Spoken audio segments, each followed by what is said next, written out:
A well-regulated militia being necessary to the security of a free state. The right of the people to keep and bear arms shall not be infringed. Good Tuesday to you. Thank you so much for tuning in to another edition of Bearing Arms is Cam and Company. My name is Cam Edwards. Glad to be with you today. We've got a busy show. Steve Gutowski, our friend from the Washington Free Beacon, he's going to be with us here in just a couple of minutes. We also have our armed citizen story for you, our look at the failures of the criminal justice system, our good deed as well. But let's get to a couple of headlines here. And it's become apparent that in all of the gun control bills that have been introduced around the country in the wake of the shootings in El Paso, Texas, and in Dayton, Ohio, that there is not just, in fact, I would say that there's a greater desire to cut down on the number of legal gun owners than to actually, target violent criminals or those twisted individuals who may be intent on taking as many innocent lives as they possibly can. Case in point, San Jose, California. The mayor there, Sam Liccardo, yesterday announcing that, he didn't call it a Second Amendment poll tax. That's what I called it. But Sam Liccardo says he wants a new policy there in San Jose. He wants to require every gun owner in the city to carry firearms liability insurance. Mandatory. And if you don't have a firearms liability insurance policy, which I don't even know how much that would cost you, he wants you to pay a fee in order to exercise your Second Amendment rights. Yeah, now there are all kinds of issues with this constitutionally. There are also all kinds of issues with this practically speaking, because under California law, cities can't establish a gun registry. So how would the city of San Jose know who is a gun owner in their city, and how would they get money from those individuals? So Sam Liccardo is talking about using like blockchain technology. I mean, again, you want to talk about an unenforceable waste of time. The only thing that this proposal accomplishes is getting Sam Liccardo's name in the press, like we're talking about right now. And the mayor gets to say, look, I'm doing something, as opposed to doing something that actually works. By the way, he is trying to bring this bad idea to other locales around the country. And he's not the only politician who's out there talking about, mandating that gun owners have a specific liability insurance policy because they're a gun owner. And I've seen some folks trying to defend this. Right along with Elizabeth Warren's idea to jack up taxes on firearms and ammunition. And Elizabeth Warren even said yesterday, as we talked about with Gabby Hoffman, this will lead, she says, to fewer firearm and ammunition sales. Well, that means it's going to lead to fewer legal gun owners. It's going to lead to fewer Americans exercising their rights. And the people who are going to be priced out of their rights are going to be those at the lower end of the economic scale. Sadly, the people who are, I think, likely to be hit the hardest by this are the good people in bad neighborhoods who need to be able to protect themselves the most. That's exactly where these policies fall. San Jose, California, one of the wealthiest areas of the country, right? I mean, it is home to all kinds of Silicon Valley tech firms. If you're in the 1% in San Jose, you're not going to be impacted by this law. You're not going to be impacted by this proposal. I mean, maybe. Well, you will be. You're not going to be financially impacted by this, right? But again, if you're a single mom, if you're already working 2 jobs to try to continue living in this incredibly high cost of living area, this is another burden that the state is putting on you, another barrier between you and the exercise of your rights. And if Sam Liccardo, the mayor of San Jose, and if Elizabeth Warren and these other politicians really truly believed that the right to keep and bear arms was a right, then they wouldn't be putting out these policies. Because they'd say, well, this is crazy. I mean, this is actually going to be inhibiting people from exercising their rights. They don't see it as a right. They see it as a privilege to be doled out by the state, to be doled out, and you get a permission slip from these political authorities. And once they sign off on you being able to own a firearm, let's not even get into carrying a firearm. Once you get permission again to own a firearm, well, then you get to exercise your privilege. That's not how it works. Chuck Michello of the California Rifle and Pistol Association, I did note on Twitter yesterday, already talking about litigation. If a ordinance like this gets passed in San Jose, California, I would imagine that that would be challenged really quickly. And I'd imagine that a judge, I mean, it is California, so, there's no guarantee, but I imagine a judge would have a field day with an ordinance that required gun owners to either carry a mandatory insurance policy in order to exercise their rights or pay a fee to the city before they can do so. Meanwhile, gun control activists going after Walmart. They've been trying to get the nation's largest retailer to quit selling firearms and ammunition. So far, the company says no. So now they're going after other things that Walmart sells, like T-shirts with pro-Second Amendment messages on it. Yeah, the Independent notes that Walmart had a third-party vendor on their website selling a shirt that said gun control is being able to hit your target. And the gun control activists don't like that. So they complain. Walmart actually did remove the shirt from its website. They do apparently still have other pro-Second Amendment messages there. Now, here's the thing. If these gun control groups really wanted to, be serious about this, why not come up with some pro-gun control shirts that you could sell as a third-party vendor on Walmart? Gun-free and loving it. Why do you need an AR-15? I mean, there are all kinds of slogans that they could come up with. Slap those on a T-shirt, put them up on the Walmart website. I'm sure that Walmart will be happy to sell them. But again, it's not about an equal exchange of ideas. It's not about the free marketplace of ideas. It's about shutting one side down. And only one side, the gun control side, is allowed to express their opinion. Only one side has a valid opinion according to them, right? And so again, Walmart's taking this particular shirt down, but the thing is, I actually know some other retailers that offer pro-Second Amendment shirts. I'm not going to say who they are, though, because I don't want to bring down the angry activists on these retailers, but I might actually...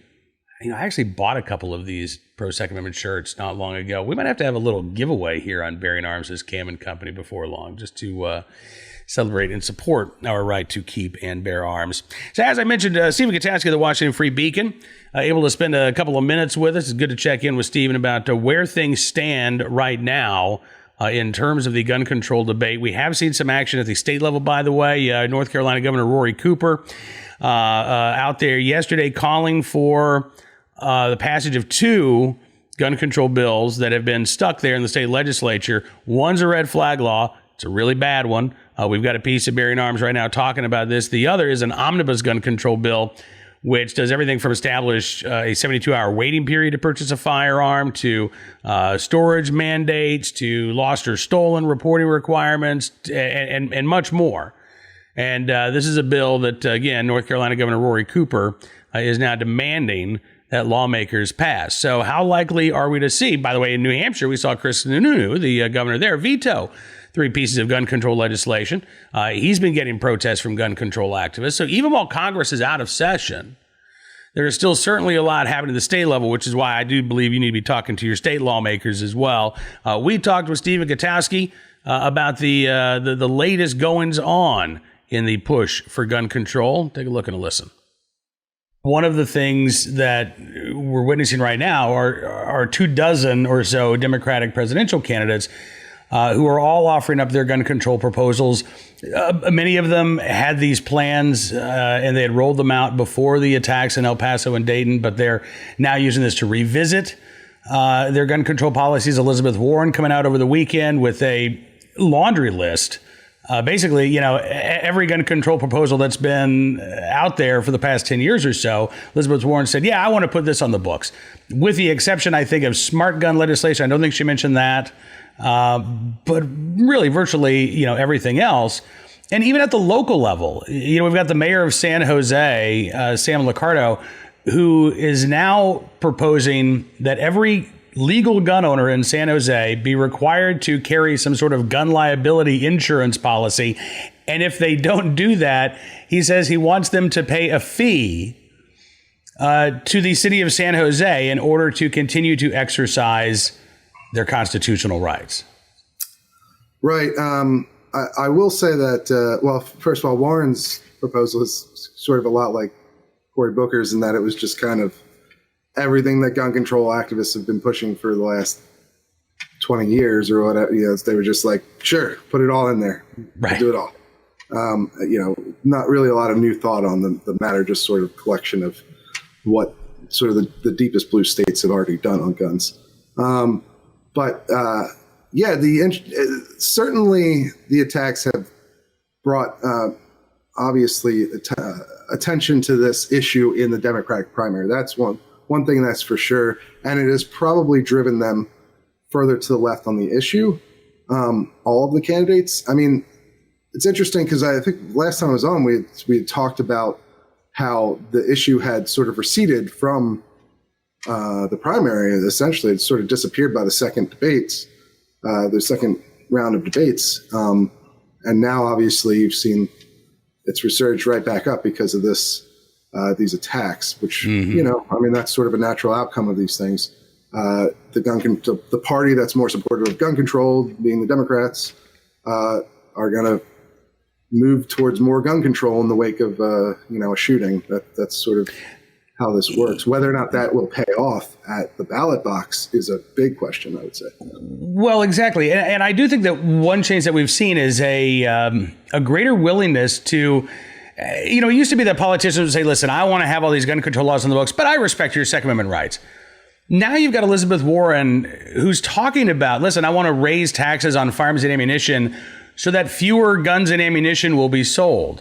Out there supporting the licensing program along with Cory Booker, when we know that gun control advocates are now saying, listen, one of the quote unquote benefits of gun licensing is that it reduces legal gun ownership, that there are going to be people who aren't bad actors, who will never commit a crime, who will be prevented from exercising the right to keep arms because of those barriers that are put in place. And you're seeing those candidates still embrace this. So it's not just a matter of, well, listen, we need common sense gun safety reform measures that won't impact your Second Amendment rights. I think we are seeing a willingness from a lot of these candidates to say, listen, we want fewer Americans to exercise these rights, and we're willing to put laws in place that will prevent them from doing so. Yeah, I mean, whether or not they're going to come out and literally say, I think people shouldn't have guns. It's one thing. Elizabeth Warren tweeted this out today. She said, if we raise taxes on guns and ammunition, there'll be fewer guns and ammunition sold. To me, that's basically saying we want to make it too expensive for some people to exercise their rights. Yeah. And even if that's not even if they don't justify the laws that way, that's certainly the effect of these proposals that they're putting forth either way. And, I think you'll see some gun control activists, and perhaps Elizabeth Warren fits into this section, but you'll see some of them like German Lopez from Vox, who just sort of, they're very open about it. They want fewer people to own firearms, regardless of whether or not they're a threat to themselves or others. They just think essentially the idea is that fewer guns means fewer crimes. And obviously there's a great deal of debate on that point, at large and within academia, but and certainly, as your viewers know, there's plenty of evidence to suggest otherwise. But certainly there are people who openly believe that and are openly pushing things like gun licensing for that explicit reason. Now, obviously, some of them will cite other reasons for why they want gun licensing. But I think in the end, what matters most is that the practical effect of these sorts of policies is that people will be denied their constitutional rights, either through bureaucratic process or through simply high fees in a lot of cases. Absolutely. One of the other areas where I think we've seen a lot of pushback from gun owners is the idea of the red flag legislation. We've seen individuals like Dan Crenshaw come out and say, hey, let's talk about this. I know that Crenshaw had a video over the weekend where he kind of elaborated on some of the due process protections that he says would have to be put in place.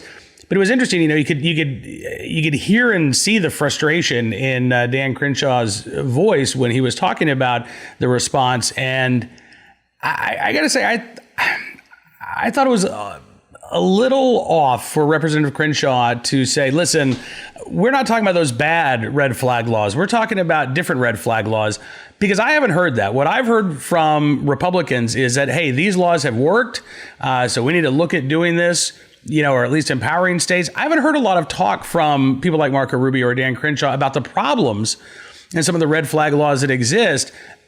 And I think that some of these politicians were actually sort of taken aback by the response that they've seen from gun owners to these proposals.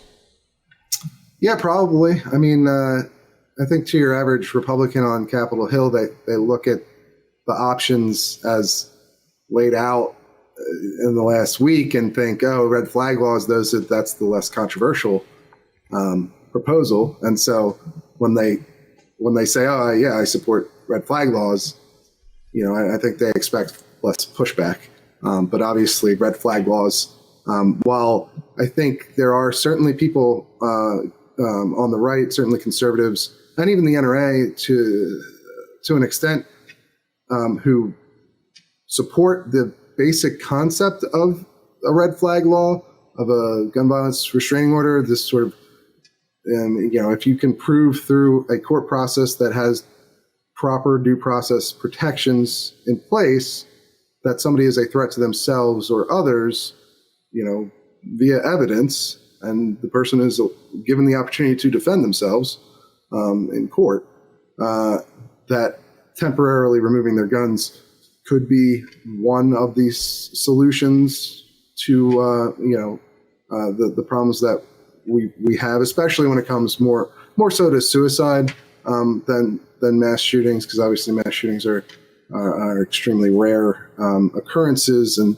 hard to predict. In hindsight, they're obviously red flags are easy to spot, but before the act, it can be very difficult to predict them. So whether or not a red flag law is going to have much of an effect in mass shooting situation is highly questionable. But certainly in practice, they get used a lot more often with suicidal people. But there's still, even with those people who support the general idea, I think more so than other gun control proposals or gun-related legislation, the devil's really in the details with red flag laws. Like, what exactly are the due process protections? Are they in line with what we'd expect for affecting someone's constitutional rights, core constitutional rights, like the right to keep and bear arms? And even beyond that, like, is just taking away their guns even a great solution? There's if this person is really a threat to themselves or others, is simply removing their guns the answer to that? A lot of times people say, well, that's all we're going to do. This person then needs to get some sort of psychiatric help if they're suicidal or mentally ill or whatever, or if they're planning to kill people, then they should probably face some sort of criminal repercussions in that case. So these bills can be much more controversial than I think a lot of Republicans on Capitol Hill are prepared for.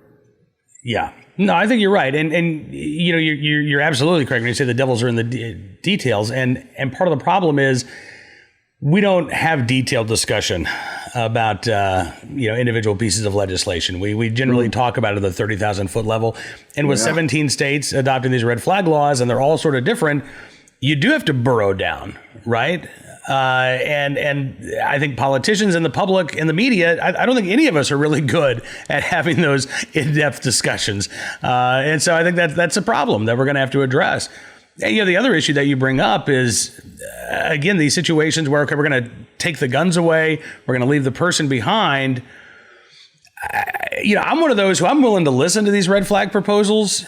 I've yet to see one that I really endorse, but some advice that I offered Dan Crenshaw was get specific about this, because give me a scenario in which the red flag law is going to be better than using either the civil commitment law in the case of mental health, or, as you say, bringing criminal charges if there's an actual threat that's been presented here. I think for a lot of gun owners, we're still trying to figure out, okay, when is this going to be better than existing laws that are already on the books? I think that's a great point, actually, because when I think about red flag laws, and I consider, well, okay, obviously they're very problematic if you don't have the proper due process protections in place. But let's say you have the proper due process protections in place, someone who's able to, argue in their defense in court, evidence is presented to a judge, you have an official hearing, a proper hearing, there's legal representation involved, all these things that we consider, appropriate due process. If you have all that in place, it starts to look a lot like kind of what we already have in many states and pretty much all states. Like, you can have someone involuntarily committed in every state, as far as I'm aware, which would make them a prohibited person. They wouldn't be able to purchase firearms. You can have them adjudicated mentally ill. You can have them arrested for, let's say, a domestic violence misdemeanor will make someone a prohibited person. A felony of any sort will make someone a prohibited person. So if they're threatening people, if they've got a plan to carry out an attack, generally those can be chargeable criminal offenses. So it's, and then you have to go through and prove in court that they are actually guilty of these things. So if you've got a red flag law process that's has the appropriate protections, it does start to look a lot like avenues we already have for dealing with people who are a potential threat to themselves or others. Absolutely. Talking again with Stephen Gutowski of the Washington Free Beacon. One last question for you, Stephen. Where do you think we go from here? I would watch the red flag bill from Graham and Blumenthal closely whenever that does appear, because the details again are going to be important, and those aren't out at all yet. We don't have any text to look at, so how that moves forward, I think, will be key to whether or not there's major legislation passed as due to these attacks. So, because I think that's got the best chance of passing. The other ones, you need 14 Republican votes, remember, so. A lot of the other proposals would probably be a real stretch to get to 14 Republican votes, in addition to every Democrat. And you might not even get all Democrats for some of these proposals. Right. Well, I suppose we'll see here. Less than a month from now, the Senate gets back, and Mitch McConnell says these bills will be front and center. Mm-hmm. In the meantime, Stephen Gutowski, the Washington Free Beacon, always a pleasure talking with you, sir. Thanks for spending some time with us today. Hey, thanks for having me on. All right, coming up on tomorrow's Bear and Arms Camping Company, by the way, our friend Jesse Kelly will be with us down in Houston, Texas. We'll get his perspective on the latest push for gun control. Right now, though, let's get to our plea deal of the day, our guy with a violent criminal history, our armed citizen story, and our good deed as well. We'll start with a case out of Rochester, Minnesota, where a individual well known to police, still out there on the street, still out there committing crimes, a suspect assaulting a woman and police officers. As it turns out, KAAL TV says a woman and officers were assaulted during a reported burglary on Friday night. Philip Berg, who apparently has 12 domestic violence offenses in just the last 10 years, tried to break into his ex's home, violating a domestic assault no contact order, kicked in the front door, ran to the back of the home, confronted the victim. Police say Berg grabbed her. She was able to get away and actually fled the home. In the meantime, there were two guys in the home who grabbed Berg, trying to restrain him while waiting for officers to arrive. He allegedly assaulted both of those individuals. When officers arrived at the scene, they say Berg was physical and verbally non-compliant, injuring one of the officers. Right now being detained on felony domestic assault, violation again of that protective order, felony first-degree burglary, fourth-degree assault, and that's also a felony, fifth-degree assault, obstruction with force, felony stalking, and damage to property. And it'd be great if we could say, wow, okay, that's a lot of charges. He's probably going to be doing some serious time behind bars. 12 domestic violence incidents in the past 10 years. So I don't have any confidence or faith that Philip Berg, if he is found guilty of these crimes, is actually going to be doing much time behind bars. Because it seems like, again, for over a decade, this has been a real problem here with Mr. Berg, and it doesn't really sound like much, if anything's actually been done to stop him. Now, speaking of stopping criminals, a story out of Houston, Texas, where a son came to the aid of his parents. How about this? A home invasion. It was a Sunday night about 10 o'clock in the evening. Officers got calls about this attempted home invasion near Briar Forest and South Gessner Road. Apparently, a couple had pulled into their garage there Sunday night, and that is when the suspects struck. A masked gunman waiting and forced them inside their home. Officials say the suspect began demanding belongings of the wife. That's when the husband tried to put up a fight. Suspect ended up macing him. Again, the suspect was armed with a firearm. He's thankful that he didn't get shot. Police say the husband ran out onto the street to get help. And at that time, the man's son, the couple's son, was returning home, saw the suspect run from the yard down the street. Suspect fired at the son. Son fired back. Man ultimately got away. Police say no injuries were reported. It's unclear if the suspect got away with anything. Robbery investigators canvassed the area for any cameras that might have caught the incident. Right now, they're still looking. And again, no suspect in custody, but thankfully, that son arrived home at the right time and was able to help protect mom and dad there. Our good deed of the day. How about this? From Ohio, Circleville, Ohio, where an officer ended up saving two women from a burning home. It was about 6:30 Tuesday morning on Pontius Lane. A Circleville police officer, the first to arrive on the scene, found two women sleeping there in the home who were completely unaware that their house was on fire. He was able to wake them up. He was able to get them out of the home and to safety. Firefighters said that combating the blaze was a bit of a challenge because of how far back the house was from the street. Home left with extensive damage. But again, thankfully, there were no injuries because of that officer in the right place at the right time, willing and able to do the right thing. And we thank you, officer, who right now is nameless, for your very good deed today. That is going to do it for this edition of Bearing Arms' Cam & Company. Make sure, again, that you are subscribing. A couple ways to do so. If you want the podcast version, just the audio, you don't need this face made for radio. That's easy enough. Townhall.com/podcasts. You can find Cam & Company there. Also, we should be on iTunes here in the next day or so, maybe by the time you watch this. You can find us on iTunes. We're already on Spotify. We're on Stitcher, wherever your finer podcasts are found. Town Hall Media, you can subscribe at YouTube. You can get the latest program each and every day. Make sure you're spreading the word, sharing the stories around as well. And be sure to visit bearingarms.com throughout the day as well for the very latest Second Amendment news and information. Thanks so much for being a part of the program. We'll see you tomorrow.